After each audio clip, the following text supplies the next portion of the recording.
Fact number 1, क्या आप जानते हैं चीनी एक ऐसा नॉन वेज फूड है जिसका सेवन आज हर कोई कर रहा है, लेकिन फिर भी वो अपने आप को वेजिटेरियन समझ रहा है। अगर आप भी यही सोचते हो तो रील को लास्ट तक देखो, सारे सवालों के जवाब मिल जाएंगे। तो देखो, शुगर बनाने के लिए मेनली 2 चीजों का इस्तेमाल होता है, एक तो गन्ने का और एक शुगर बीट्स का, जिसमें से सबसे पहले शुगर केन को एक प्रोसेस द्वारा गुड़ और ब्राउन शुगर में बांटा जाता है। अब इस ब्राउन शुगर को भी व्हाइट शुगर बनाने के 2 ऑप्शन होते हैं, एक तो बोन चार मेथड और एक सल्फिटेशन। सल्फिटेशन प्रोसेस काफी खतरनाक बीमारियां आपके शरीर में ला सकता है, क्योंकि इसमें सल्फर का इस्तेमाल होता है। और वहीं बोन चार प्रोसेस काफी सेफ होता है, लेकिन बोन चार मेथड में जानवरों की हड्डियों का इस्तेमाल होता है, जिससे चीनी सफेद रंग की होती है और इसमें इस्तेमाल होने वाली हड्डियां भी गाय और सुअर की होती हैं। तो क्या आप इसे खाना चाहेंगे? और ये रील अपने वेजिटेरियन दोस्त को भी शेयर करें। फालतू रील्स देखने से अच्छा है पेज को फॉलो करो।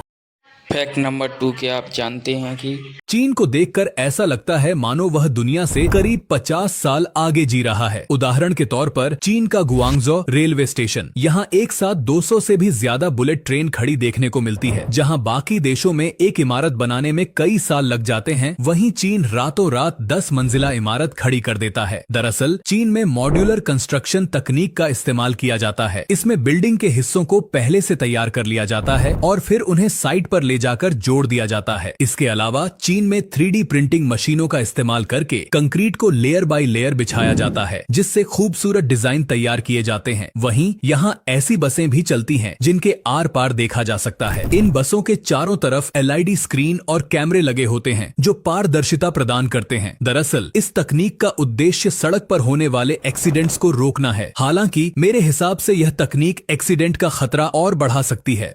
फैक्ट नंबर 3, क्या आप जानते हैं कि दोस्तों, आज से 66 मिलियन साल पहले पृथ्वी पर कुछ ऐसे क्रिएचर रहा करते थे जो अब हमारे लिए बस एक कहानी बनकर रह गए, डायनासोर्स।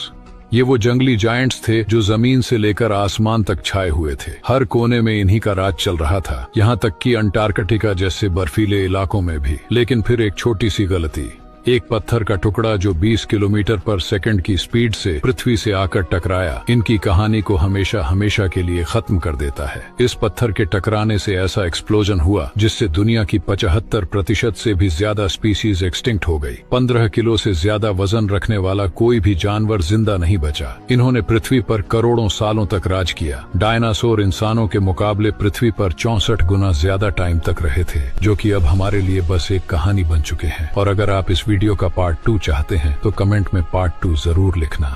फैक्ट नंबर 4, क्या होता है अगर इस दिन होगा कलयुग का अंत और पृथ्वी हो जाएगी खत्म। देवताओं के अनुसार करीब 1200 दिव्य वर्ष मतलब 4,32,000 सालों का होगा कलयुग। इस युग में युवा अवस्था तो समाप्त हो जाएगी और 20 वर्ष की आयु में लोग बूढ़े हो जाएंगे। गंगा नदी सूख कर वापस अपने धाम बैकुंठ लौट जाएगी। जब कलयुग के 10,000 वर्ष पूरे हो जाएंगे तब सभी देवी देवताएं पृथ्वी छोड़कर अपने धाम लौट जाएंगे। इंसानियत तो पूरी खत्म हो जाएगी। चारों और अपराधियों का बोलबाला होगा। आम आदमी जो कि अच्छा इंसान होगा वह चैन से रह ही नहीं पाएगा। तब पुराणों के अनुसार भगवान विष्णु के 10वें अवतार यानी कल्कि अवतार का जन्म होगा। तब वो केवल 3 दिन के अंदर धरती से सारे पापियों का विनाश करेंगे और पुनः धर्म की स्थापना करेंगे। फिर पृथ्वी पे वापस लगातार पूरे 12 वर्षों तक वर्षा होगी, जिससे कि धरती जलमग्न हो जाएगी। तब 12 सूर्य एक साथ उदय होंगे और फिर पृथ्वी की सारी जल को सोख लेगी। उसके बाद पृथ्वी में एक नई भूमि और एक नई युग का निर्माण होगा। उसी को हम सतयुग के नाम से जानेंगे।